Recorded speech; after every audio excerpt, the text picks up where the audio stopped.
Swinging a drive. Right field and deep. Back goes Aquino. It's got a chance. Gone. Get out the tape measure. Long gone. Fly the W!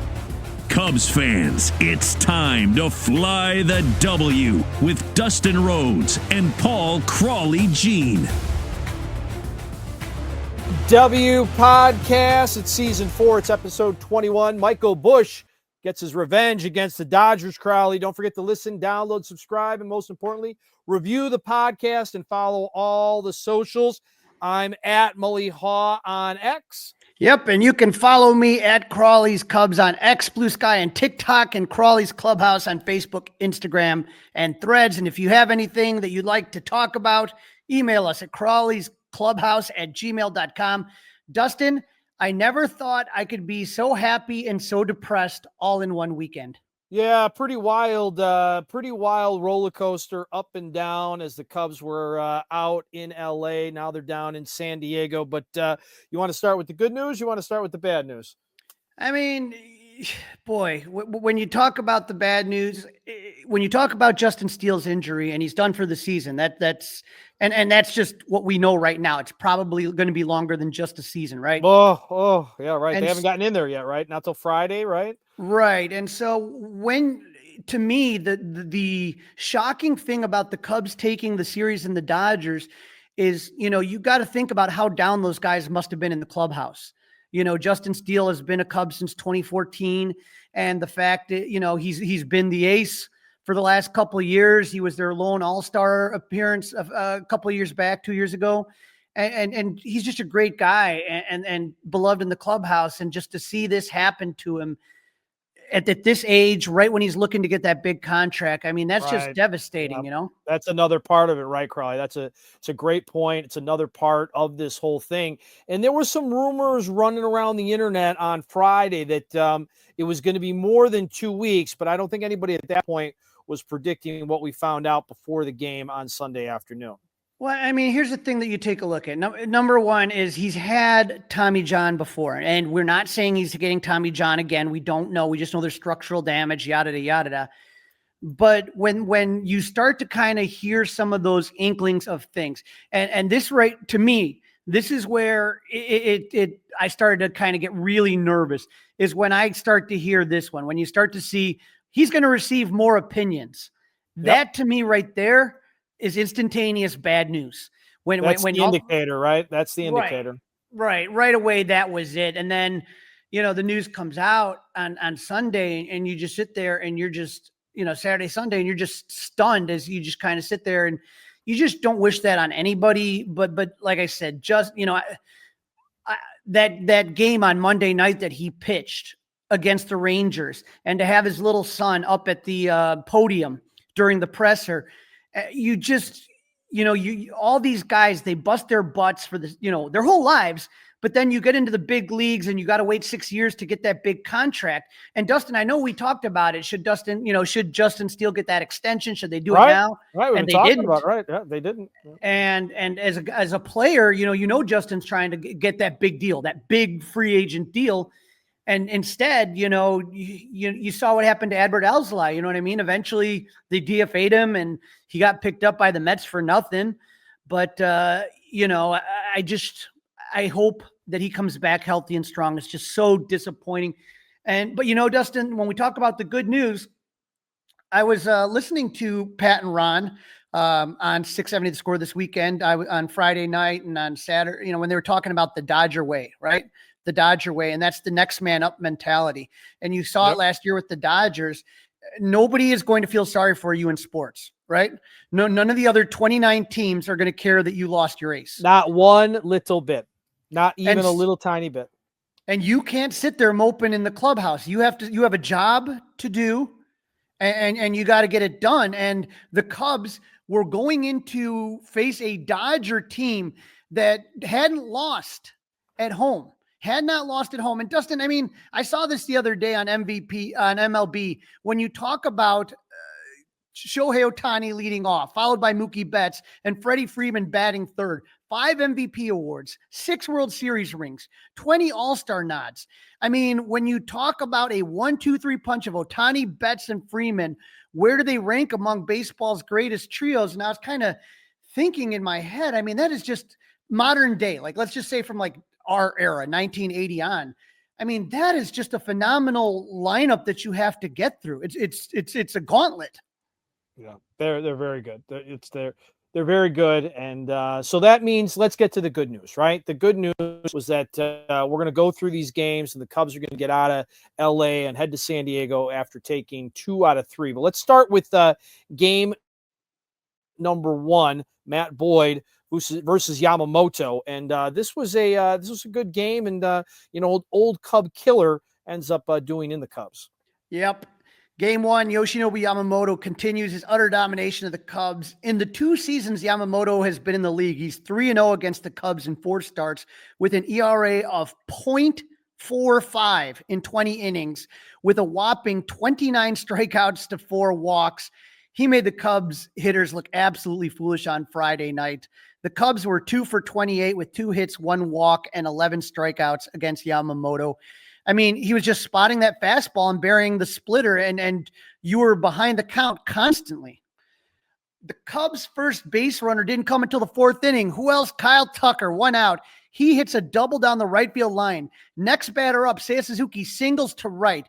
Now, here Seiya makes a mistake. He assumes Tucker is going to get waved home, but third base coach Quentin Berry throws up the stop sign, and Seiya thinks the throw's coming home, so he's moving around to second. He gets caught between first and second and tagged out for the 2nd out of the inning.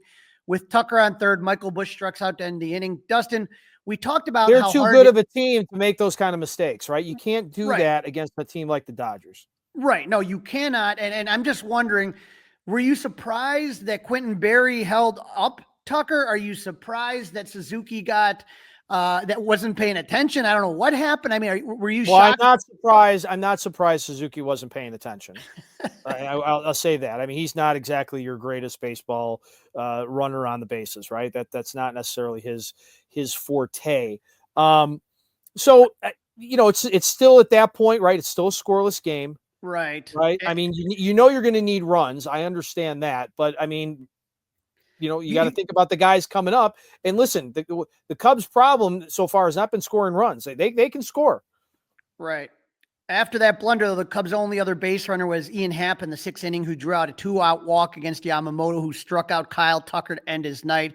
For Yamamoto, 6 scoreless innings, gave up 2 hits, both in the 4th, 1 walk, and 9 Ks. So how did the Cubs look against Yamamoto now after that game, Dustin? I mean, for me, as I look at this right here, you got a guy right here where he's just absolutely dominating the Cubs here, where you're taking a look that most of the guys are 1 for 8. And that's the thing, is that if the Cubs want to go far in October, as Craig Tober, as you like to call it, they're going to have to get past this guy somehow. Yep. Got to face him. You got to get used to him. You got to learn what he's doing. Maybe they learned something, right? I mean, the good news is this wasn't the game or the series that's going to move you up into, postseason baseball, but, let's see what happens. It wasn't their day at the plate. Let's put it that way. No. And the tough thing about this game is Yamamoto overshadowed a great start by Matt Boyd, right? He's facing that tough Dodgers lineup, and he was going inning for inning with Yamamoto, right? Yeah, Matt Boyd was great for most of the night. Yeah, he gave up a walk in the 1st, a walk in the 2nd, single in the 3rd, nothing in the 4th, single in the 5th. So 5 shutout innings, and not a single base runner from the Dodgers made it past first base. But Dustin, I started to see when he came out in the 6th inning, right? To me, I was watching the whole game. He had pinpoint control. But then the first batter he faces is Mookie Betts. And I'm putting this up here. Do you see where that first pitch is? Like, it was not even close to the strike zone. So he got an out there. But when I saw that first pitch, I'm like, uh-oh. I'm like, they better have somebody up. And then he gave up a single to Kike Hernandez. But you're looking here, the 3rd, 4th, 5th pitch, you got to head 0-2, but none of those pitches were really competitive pitches. And then once he gave up that single, he hits Freddie Freeman. And trust me, you don't want to give Freddie Freeman anything, but Freeman to me looked rusty in his first start after a stint on the IL. He didn't have his Yes. timing down. No, not even a little bit. No, he looked a little slow at the plate. You didn't want to do that. And so now that little weasel Tommy Edman comes up. And he hits a 3-run homer to put the Dodgers ahead 3-0. Boyd would walk Will Smith before getting 2 strikeouts to end the inning, but the damage was done. Boyd went 6 innings, gave up 3 runs on 4 hits, 3 walks, and 7 Ks. But 2 of those hits and all the runs came in the 6th. I thought it was a really good outing against the Dodgers, and Tommy Edman continues to build his reputation as a certified Cubs killer. He sure is. Oh my gosh, Crawly. He's slashing 277, 316, 502 against the Northsiders. And when you look at the number of home runs Tommy Edman's hit in his career, he's had anywhere from like 0 to 3 against most teams. He's had 5 against the Reds, 7 against the Pirates and Brewers. The most home runs he has against any team, 14 against the Cubs in his career. But, you know, you hold Ohtani Betts and Teoscar Hernandez and Freddie Freeman to only 2 hits. You think you're going to do good, but Tommy Edman gets one up. Dustin, we talked in the last episode, the Dodgers are first in 18th in batting average, but second in baseball slug when they came into that game. Mm-hmm. And that just shows how they win games right there, right? Yep, that's how they do it. That's how they do it. The only good thing is that the Cubs ended Ohtani's 29-game on-base streak, but another impressive outing for Matt Boyd. Yeah, very impressive overall. No doubt about it. So game 2, Ben Brown versus Roki Sasaki. You're nervous, right? Because going into the game, the Cubs are now 0-3 against the Dodgers. They had Ben Brown on the mound, who gave up 5 runs, 7 hits, 4 walks, and 4 innings his last time out. Council announced that Colin Rea would be starting Sunday at ESPN. I mean, to me, Dustin, things were looking bleak. Didn't look good. No, I think I had suggested for the listening audience that likes to dabble in gambling, I want to say I suggested to bet the over. Well, you hit on that one because the Cubs crushed the Dodgers 16-0. And Dustin, Ben Brown pitched a gem. And because of the offensive output, people may forget how good he did and that this was a close game, 2-0 going into the 7th inning. And so it was just such a huge game for Ben because of the injury to Justin Steele and because he struggled so much in his last start. I mean, he pitched 6 scoreless innings, gave up 5 hits, 0 walks, and 5 Ks. And that's when we talk about the next man up mentality. If the Cubs are going to go, that's a great point. Great point. Yep. Great point. If the Cubs are going to go deep in October, Dustin, a guy like Ben Brown is going to have to break out. And it's, again, you don't want to put that kind of pressure on a kid, but somebody has to make that step, right? Somebody has to become at least the second guy, right? Because, you know, there was a good discussion whether the ace of the staff was Shota or it was Justin Steele. Now, Justin Steele's not there, right? So that's not an option. So right now, by default, it's definitely Shota, but now somebody has to be the true number 2. And maybe that person's on the roster. Maybe it's Ben Brown. Maybe it's someone that's not on the team yet, but just so great that we had Ben Brown on the podcast before. He's just a great kid and love to see it. It felt like 2 different games, right? The first 6 innings was a close ball game with great pitching by Ben Brown and Roki Sasaki and some great defense. Cubs get on the board in the 2nd inning when Michael Busch hits a solo home run to put the Cubs up 1-0. Former Dodger doing damage to his old team. Busch wasn't done yet. Bases loaded, 2 outs. He hits one, Dustin, 399 feet to dead center. Andy Pahitz, look at that. Look at that catch that he makes. Robs Busch of a grand slam. But that was just unbelievable. And then Busch would hit a leadoff double in the 6th and would score when another former Dodger, Justin Turner, singled to make it 2-0. But how much does Busch love hitting against the Dodgers? I mean, how about a little revenge? Coming into that game, 5 career road games at Dodger Stadium, 9 for 22, 409 batting average, home run 2, doubles 4, OPS 1298. I mean, he had one hell of a week. I don't know how he wasn't player of the week. They gave it to William Contreras. I thought that Busch got robbed. He should have been player of the week. I think it's because it's Sunday night baseball, all that kind of, they forget and people are in bed or whatever. Yeah, it's ridiculous. I'm just trying to answer your question, right? I'm just trying to answer your question. I agree with you wholeheartedly. Just trying to answer it and try to figure out how the heck they didn't do that. Now, after the 6th inning, the wheels come completely off the Dodgers. Carson Kelly led off the inning with a home run. That was followed by a walk, 4 straight singles, a force out, a stolen base, a sac fly, and a line out. When And the a inning partridge in a ended, pear tree. yes. When the inning ended, 9 Cubs had come to the plate, 5 runs scored. Cubs were up 7-0. Then in the 8th inning, walk, double, single, and then a homer by Miguel Amaya. Cubs up 11-0. Position player pitching, Miguel Rojas comes in, thought he'd be cute and imitate all his Dodger pitcher teammates, but he gives up a single, then he gets 3 outs. He comes back in the 9th, gives up a double, a homer, a ground out single, hit by pitch, double ground out, double single, a fly out, and another partridge in a pear tree.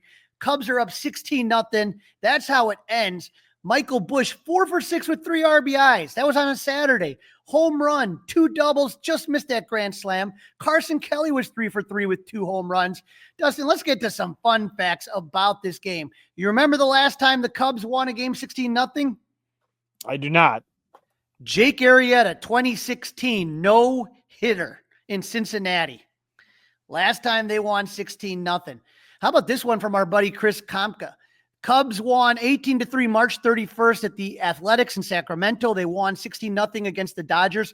First time the Cubs have had 2 15-plus run wins in the season since 1970, and the season's only 17 games old. How about this one? The Cubs scored 4 runs in the 4+ runs in the 7th, 8th, and 9th tonight, becoming the 6th team in history since at least 1912 to do it. Wow. Dustin, it was the worst shutout loss for the Dodgers since 1965 and the worst at home in franchise history. The last time they had a loss that bad at home, it was 15-0 in 1898 to the Pirates before radio. Absolutely ridiculous. So those are some fun facts. That was a great game. Those are some fun facts. All right, so that was a great game. So you're feeling pretty good. Then we already talked about the news. So you're maybe watching the Masters, maybe you're getting ready for Sunday Night Baseball, and then how long did it take him to name the Game 3 starter? And I was a little bit surprised by who the game. I thought it might be him, but I actually thought it was going to be Jordan Wicks. Right. It was Saturday they made the announcement. So, we found out on Sunday Justin Steele season-ending elbow surgery. As fun as Saturday was, Seiya Suzuki came out, and that's why Miguel Amaya was in the game. Yep. And that meant that the Cubs DH would be Justin Turner, who we talked about, don't start against Tyler Glass now. He's 0 for 14 against him and didn't do any better in this game. And the Cubs, again, with Colin Reyes started, you're going to make it a And this was the game I was really worried about. I was really worried about this one. And not only that, it was a nationally televised game. How often do the Cubs lay an egg on a nationally televised game? No. Just all the cards stacked against you. Colin Ray did well. He pitched 3 1/3 innings, and the only run he gave up was on a Kike Hernandez RBI single to put the Dodgers up 1-0. That lead didn't last long. PCA, who grew up 20 minutes outside of Dodger Stadium, led off the 3rd with a solo home run, his first of the season. The game would remain tied against the 6th when who else? Michael Busch hit a solo home run to put the Cubs up for the first time, 2-1. And Dustin, that looked like he hit it in the same spot PCA did. Unfortunately, in the bottom of the inning, Caleb Thielbar came in to relieve Brad Keller, who pitched an inning and a third of shutout baseball, and Thielbar struggled. He faced 3 batters, gave up a single, a double to put runners at second, third. He gave up a sac fly to tie the game. Craig Counsell comes and gives him the hook. So tie game, 1 out, runner at third. Ethan Roberts comes out of the pen. He gets Kike Hernandez to line out. Matt Shaw made a fantastic catch at third base. And then he got Miguel Rojas to line out to center to end the inning. So great job by Ethan Roberts. He's been on the podcast before. He stranded that runner at third with 1 out. So instead of taking the lead, the Dodgers squandered that opportunity. And Dustin, how often does Pat Hughes say, that could be a momentum shift, right? Yeah. The Dodgers had an opportunity. They had a chance. You're right. They had a chance. Could have made it a 3-2 game. Instead, they blow it. And then the very next half inning, PCA unties it. Second home run of the game. Pete, like I said, he grew up close to Dodger Stadium. He had a lot of friends and family there. And when he was rounding the third base on that second home run, he blew his parents some kisses. He also hit a triple. So great homecoming for PCA. Sure was. Score still 3-2 in the top of the 8th. Kyle Tucker hit a ground rule double that landed on the line, originally called foul. I'm yelling for the earmuffs. Counsell challenges it. It's overturned. Dustin, that double extended his on-base streak to 17 games, dating to March 19th. And it is the longest active streak in the majors. He advanced to third on a wild pitch. Justin Turner walked. Michael Busch struck out, and Dansby Swanson popped out to first. But Nico hit a clutch 2-out RBI single to give the Cubs a valuable insurance win. 4-2 is how this one would end. Dustin, I thought that, again, Colin Rail looked good. I thought everybody in the bullpen, other than Caleb Thielbar, did a great job. That was Brad Keller, Ethan Roberts, Julian Merriweather. Porter Hodge looked filthy in the eighth. I mean, that was video game stuff. Yes. And Ryan Presley, I thought, no Stressley, that he did a really he was great Presley, job. not Stressley. Yeah, Presley, not Stressley on Sunday night. I think he's looking better and better, and it looks like these guys are starting to click, and I think we got the perfect setup man and closer. But I am concerned about Caleb Thielbar. He is the only lefty in the Cubs pen. He's appeared in 7 games, pitched 5 2/3 innings. I guess maybe Jordan Wicks is going to the Cubs pen. I mean, why in the world did you bring him from Iowa and then not play him on Sunday? I don't understand that. In case of emergency, break glass, I would say. But he gave up 3 hits, 5 walks, and 4 runs. And since coming back from Japan, he's given up at least 1 run in every other game he's appeared in. So like in 50% of his appearances since coming back from Japan, he's given up a run. And so I don't know. They've picked up a new guy. You got, like you said, I don't know if they want to do Jordan Wicks as a bullpen piece. But you hope that Luke Little's getting healthy or maybe the new guy, but Caleb Thielbar has not impressed so far, but not even a tiny little bit. I didn't like him in spring training. I haven't liked him so far. I haven't liked him so far at all. But overall, Crawly, really good series, right? I mean, we sat here last time we got together, and I said, one of my lines from when they were losing 90 games a season, just don't get swept, right? Just don't get swept. Not only didn't they get swept, but they made a statement against the world champs. 100% agree with you. You are listening to the Fly the W6. You are listening to the Fly the W podcast. It's episode 21. It's season number 4. Michael Busch got his revenge against his former team, the Dodgers. Don't forget to listen, download, review, subscribe to the Fly the W podcast. Leave us one of those 5-star reviews. You can email us, crawleysclubhouse@gmail.com, crawleysclubhouse@gmail.com, and you can watch us on Crawly's Clubhouse YouTube page. All right, Crawly. So after the Cubs started out with 2 out of 3 in LA, how do they sit in the standings as they're about to get going against the Padres a little later tonight? How about an 11-7 record right now? They are in first place, followed by Cincinnati and Milwaukee, both 8-8. St. Louis drops to 7-8, and Pittsburgh is in the basement, 5-11. Dustin, I was excited to see the Cubs in first place, and we've talked about that very, very difficult record.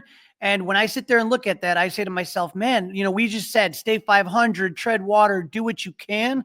But to me right now, I'm just looking at this and saying to myself, this team is looking really, really good right now. I'm super impressed. All right. I mean, why not? Right. I mean, they're scoring a lot of runs too, right? I mean, this offense is really, really clicking right now. Yeah, they're definitely clicking. And I'm looking at it and just saying to myself, yeah, these are the guys right now that I feel like I'm super impressed with what they're doing. And I just think it's been a lot of fun so far. I think that this has been a fun season. And again, you get past this rough stretch and you're in good shape. You have a chance to really kind of do something here.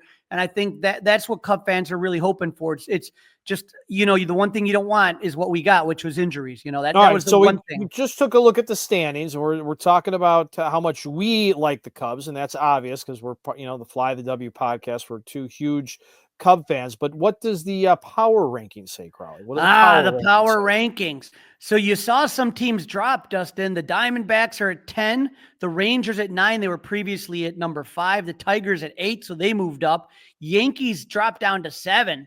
Previously, they were 3. Giants are 6th. Cubs are now number 5 in MLB's power rankings.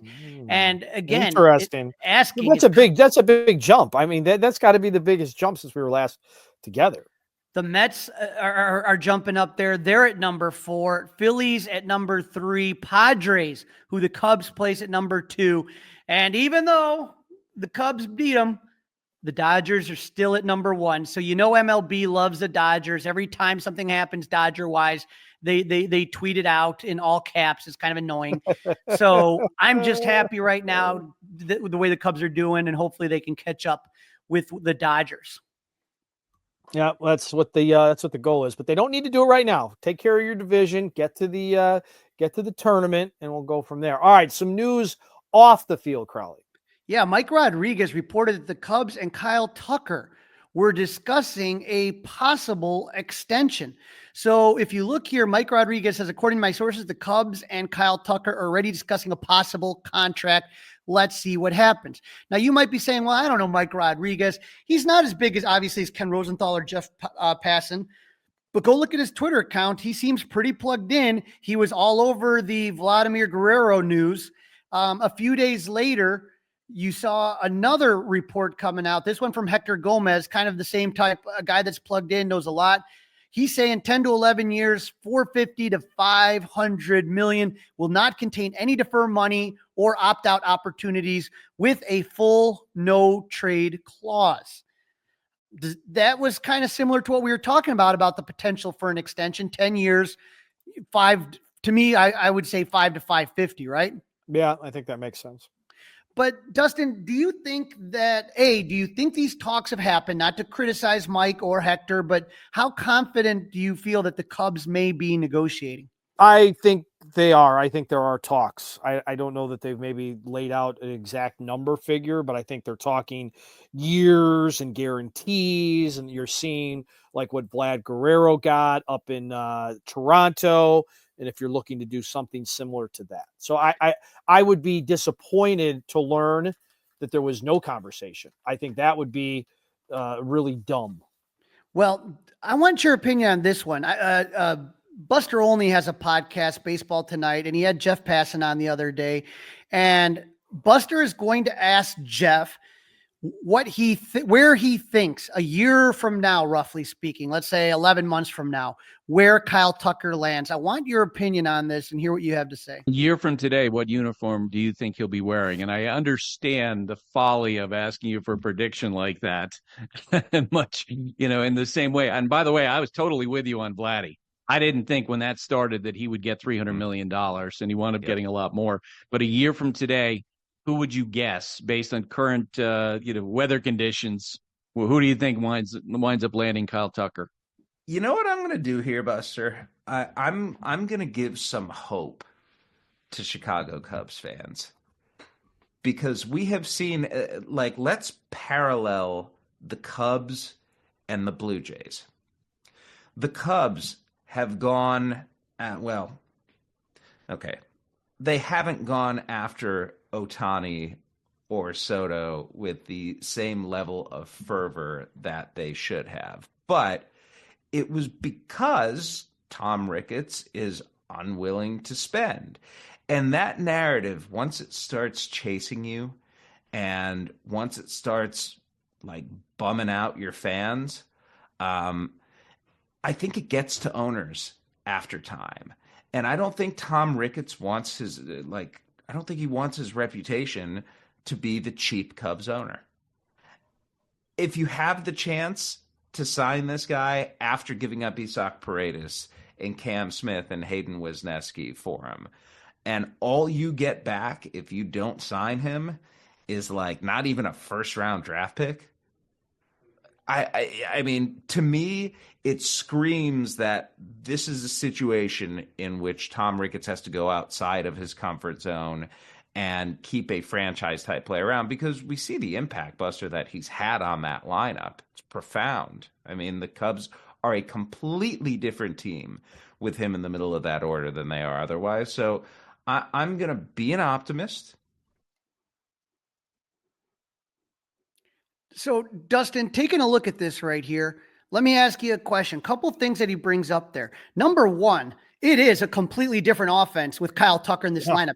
No doubt. Let's totally stretches the thing out. Is the team that much different from last year if you look at the lineup? What are the big differences? Well, I mean, the biggest one obviously is right. But it's what I'm saying is it's not like they signed 3 or 4 guys. Basically, you have the same offense this year. I mean, I know Carson Kelly's been going nuts. Well, the catching position is good from day one, right? Right. And Kyle Tucker is a 5, and Cody Bellinger's like a 3.5. That's the difference. I mean, to me, and maybe that's not fair. Maybe that's not fair to Cody, but it is. Tucker's a 5 and Cody's about a 3.5. I'm gonna go with Kyle Tucker's a 10 and Cody's a 5. I think he's twice as good. I was going in on a scale of 5. 5 out of 5. Okay. I would go out of 5. 5. So I was saying he was a 5 and Cody was a 3.5. Okay. Well, I would put Cody a little bit less than you. I would say 2.5, maybe 3.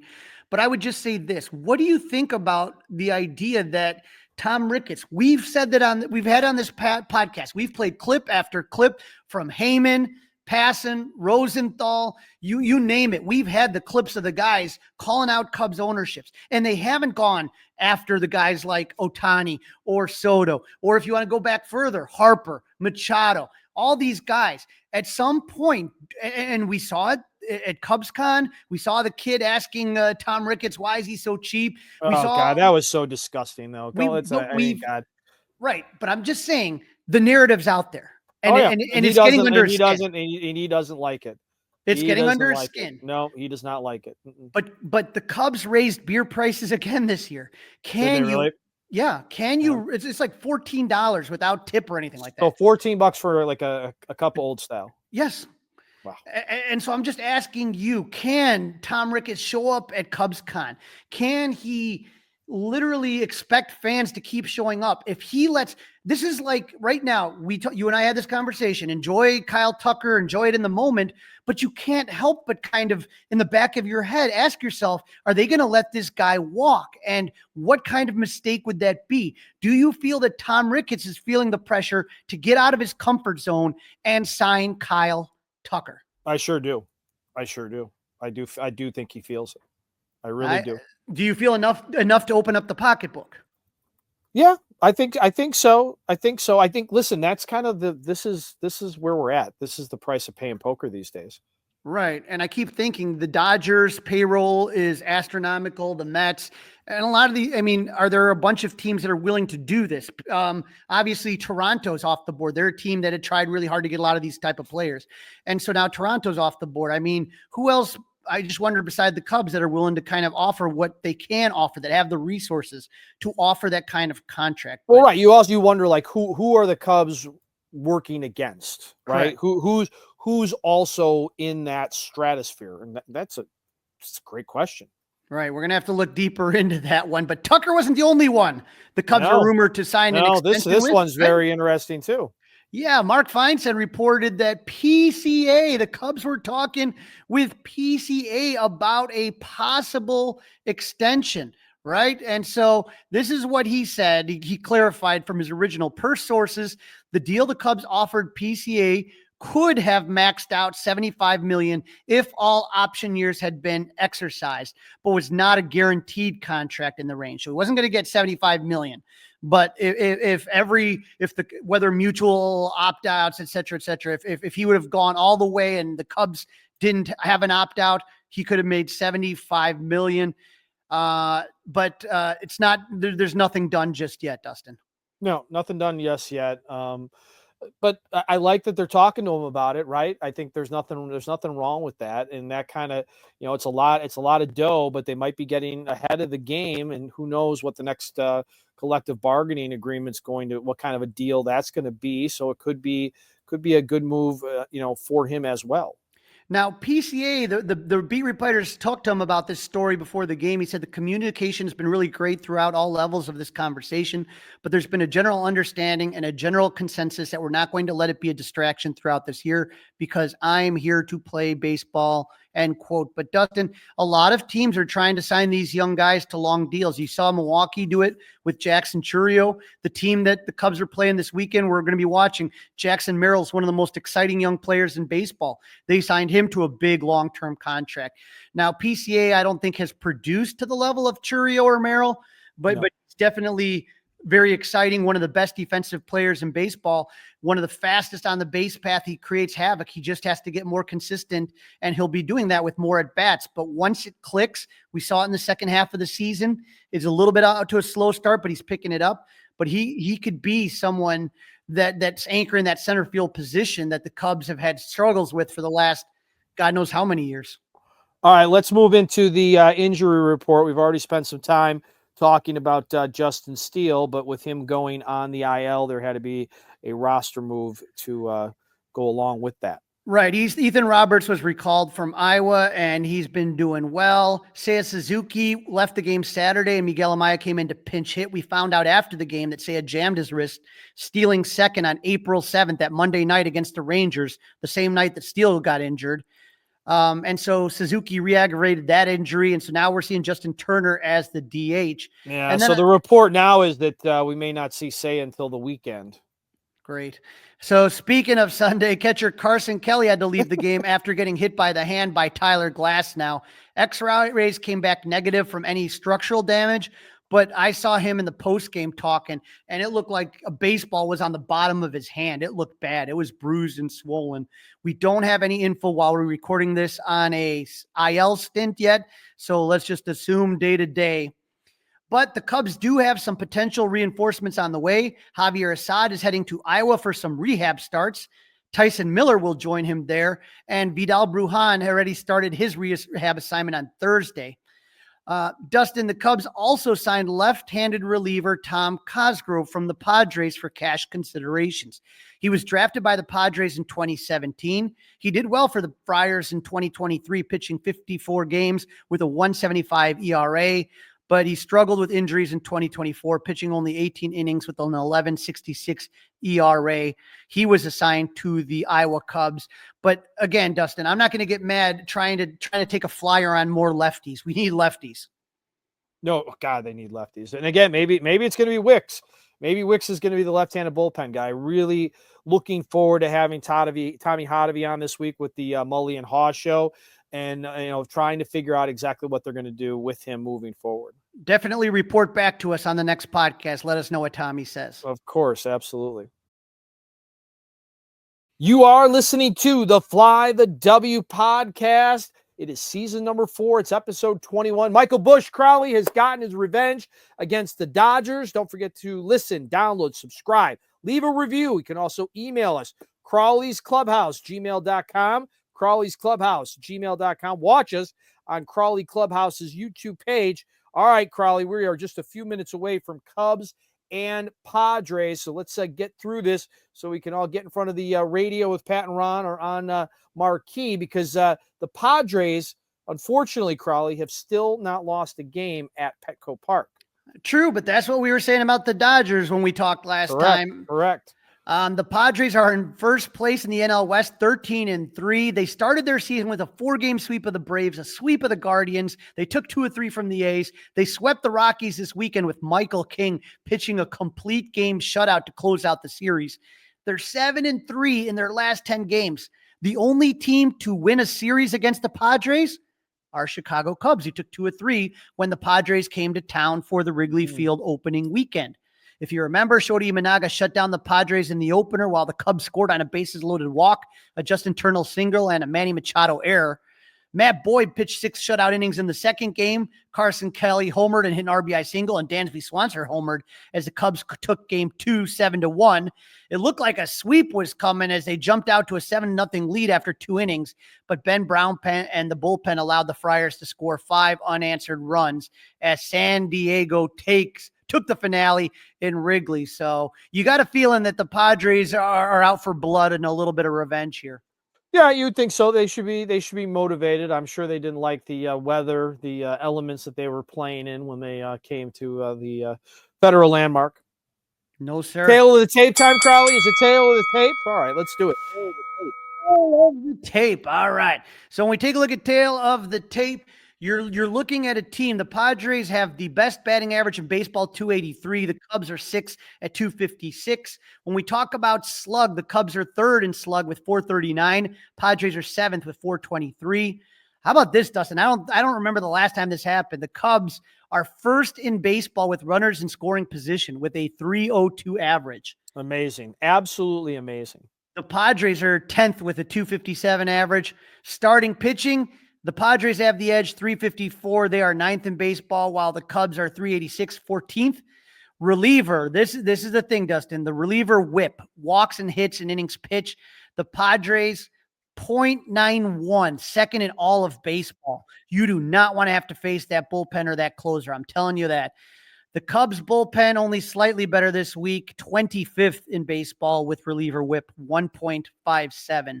And then when we talk about fielding, the Padres are worth 0 defensive rub save and the Cubs -1. But that's a stat that kind of just starts to kind of move out. You get to get more of a clearer picture as the season gets along. Yep, no doubt about that. How about fielding? Yep, roughly about the same. So we get into the probables here. Tonight, 8:40 p.m. 8:40, Dustin. I know you're not going to probably make this one. I've got the coffee brewing. I don't know that I will see the whole game, but I hope to see at least a couple of pitches because I am very curious because like we talked about earlier, Crawly, somebody needs to step up, and the king is Jameson Taillon, the king of the Dustin Rhodes quality starts here, is the guy that needs to step the what up. Yeah, he's going up against former Cub Dylan Cease. J-Mo is 1-1 with a 6.06 ERA in 3 starts, 14 Ks in 16 and a third innings pitch. He did not see the Padres in that first homestand in Wrigley, but he pitched a quality start on April 2nd versus the A's, giving up 2 runs in 6 innings. And his last start against the Rangers, he gave up 3 runs in 6 innings. So 2 quality starts there. J-Mo is 2-0 in his career against the Padres with a 2.19 ERA in 4 starts. Martin Maldonado is 5 for 14 lifetime against Taillon. Jose Iglesias 6 for 11, and Jason Hayward 8 for 21. So, Taillon struggles against those side. But on the flip side, Luis Arias is 2 for 10, and Xander Bogaerts is only 6 for 26. So kind of surprising. Though the weaker hitters do better against J-Mo than the guys you expect to be able to hit him well. Yeah, no doubt about that. This is going to be an interesting one. I'm really curious to see how this plays out. Yep, and Cub fans are familiar with Dylan Cease, and you might be even more familiar with him. He shaved his beard. He looked like he did when he was in the Cubs minor league system. So he was the Cubs 2014 6th-round draft pick, went to the South Side with Eloy Jimenez for Jose Quintana in 2017. This year, Dylan is 1-1 with a 7.98 ERA and 3 games started with 18 strikeouts and 14 2/3 inning. But those numbers, again, are deceiving. In the first start against Atlanta, he gave up 3 runs in 4 1/3 innings. He pitched a little better in his second start against the Guardians, giving up 1 run in 6 1/3 innings. But his last start against the A's was a disaster. He gave up 9 runs on 9 hits with 3 walks and 4 Ks in just 4 innings of work. Now, Dustin, we saw that Sacramento park, that minor league park, and that's goofy. I don't know how much you can take from that. But it'll be interesting. Not too many Cubs have more than 5 at-bats against Cease, but Kyle Tucker's had success. He's 5 for 11 lifetime against Dylan, but Nico Horner's 0 for 6, and Ian Happ 1 for 18. We know Dylan is going to pump that fastball in at 96 miles per hour and finish you out with that wipeout slider. So, it like you said, I think this is going to be an interesting game to watch. No doubt about it. All right, game number 2. This is also going to be an 8:40 first pitch.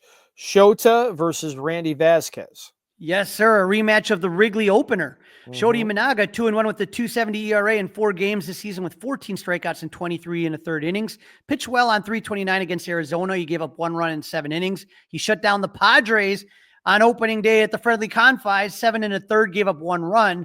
That run was a home run to Martin Maldonado. That was a basket shot. But he struggled in his last start against the Rangers. He gave up 5 runs in 5 innings with 2 home runs. He's 1-0 lifetime against the Padres in 2 starts with a 1.88 ERA. Fernando Tatis has had a little luck against Shota, 2 for 5, but San Diego's big boppers have struggled to hit him. Luis Arias 1 for 7, Xander Bogaerts 0 for 6, and Manny Machado 0 for 6. We know Imanaga will use his 4-seam fastball up in the zone and use his splitter to try to get the Padres to change their eye level. Randy Vasquez, 1-1 with a 1.72 ERA in the 3 games he started with 6 strikeouts and 15 2/3 innings pitch. So with Shota and Randy Vasquez, it's not going to be a whole bunch of strikeouts. You're going to see contact. In his last 3 starts, he's had 2 good ones and 1 not so good one, which was against the Cubs. On 329 against the A's, he pitched 6 scoreless innings against the Cubs on 4-4. He didn't have control. He went 4 2/3 innings, gave up 2 runs, 2 hits, 5 walks. He walked in a run with the bases loaded, but he had a good bounce back start in his next outing, giving up 1 run in 3 innings. He's 0-1 lifetime against the Cubs with an ERA of 3 and 2 starts against them, but nobody's really got a lot of experience against Randy Vasquez. All right, Crawly, moving into the third game. This is an afternoon affair, 3:10, and Matt Boyd, who I'm really enjoying, going up against Nick Pivetta. Yep, Matt Boyd, 1-1, 159 ERA in 3 starts, 17 strikeouts and 17 innings pitched. Didn't give up a run in his first 2 starts in Arizona and San Diego before giving up a 3-run homer to that weasel Tommy Edman in the 6th inning on Friday against the Dodgers. That start against the Padres at Wrigley was the first time in Matt Boyd's career that he went up against the Friars. Only a handful of pods have seen Boyd. Xander Bogaerts 3 for 14. Uriel Gurriel is 1 for 10. And Martin Maldonado is 2 for 12. Matt will have to be careful with Manny Machado, who's 4 and 10 with 2 doubles against him. Nick Pivetta, 2-1 with a 159 ERA in 3 starts with 18 strikeouts and 17 innings pitched. Pivetta looked brilliant in 2 of his 3 starts he made. Pitched 7 shutout innings in his first start against the Braves. In his last against the Rockies, he pitched 7 shutout innings with 10 strikeouts. The only stinker was at Wrigley Field on Sunday when he gave up 3 runs on 6 hits with 3 walks in 3 innings. I'm sorry, on Saturday. And so this is a rematch of that second game at Wrigley. Pivetta is 1-2 in his career against the Cubs with a 4.74 ERA in 5 games, 4 of them starts. Pavetta's had success against Ian Happ, who's 1-7 against him. Tucker's 2 for 10, but Justin Turner 5 for 8, and Dansby is 10 for 32. Pivetta features a 4-seam, a curve, and a sweeper.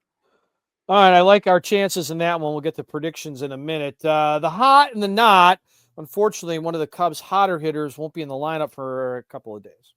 Yeah, when you look at the hot as far as the Cubs are concerned, you got Seiya Suzuki 6 for 13 with triple and 3 RBIs, slashing 462, 500, 615. He's out. And then we talked about Michael Busch's success over the last week. He's 7 for 17, Dustin, 2 doubles, 2 home runs, 5 RBIs, slashing 412, 444, 882. Absolutely phenomenal. As far as the not is concerned, same couple guys lately. Dansby Swanson is 3 for 20 with 1 home run and 5 RBIs. He's slashing 150, 143, 300. And Matt Shaw's going through those rookie struggles. He's 1 for his last 13 with 1 walk, 5 strikeout. He's slashing .077, .143, .077. So you hope he can get off the schneid. Yes. All right. On the Padres, who do Cub fans have to be worried about? You got to be worried about Xander Bogaerts. The shortstop's 8 for 19 with 2 doubles. He's slashing 421, 429, 526.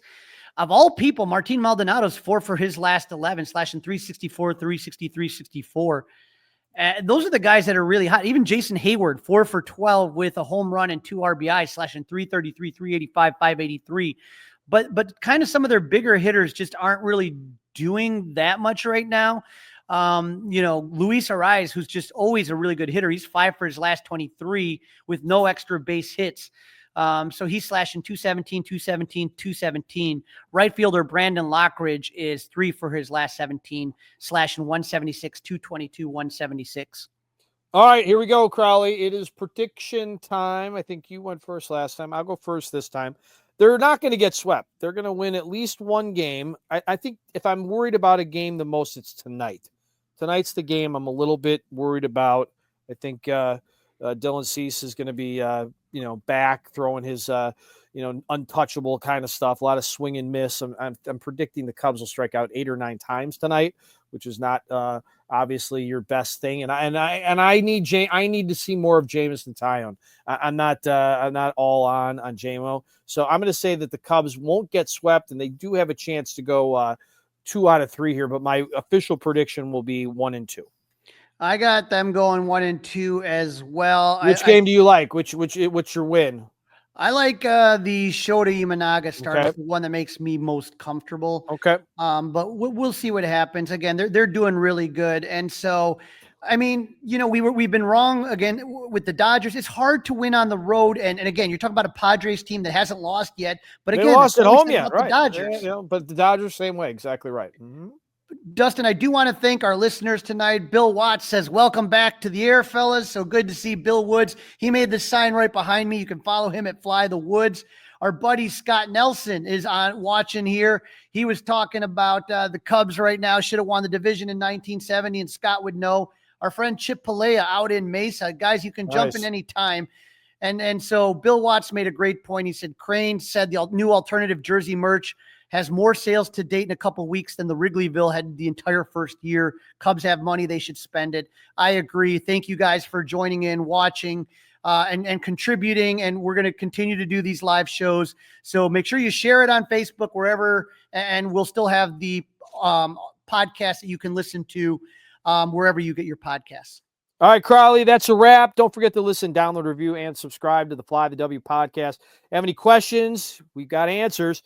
Email Crawly and I at crawlysclubhouse@gmail.com. We will get back to you, or we may even feature it on the podcast. And you can watch us by subscribing to Crawly's Clubhouse on the YouTube channel. Crawly, stay up late, enjoy the games. Tune in tomorrow if you fall asleep, and I'll be recapping it at 5 a.m. on the Score. Absolutely. And let's just put it this way. The Northsiders did it to the Dodgers. Maybe they're going to hand the Padres their first loss. Go Cubs! It's all over.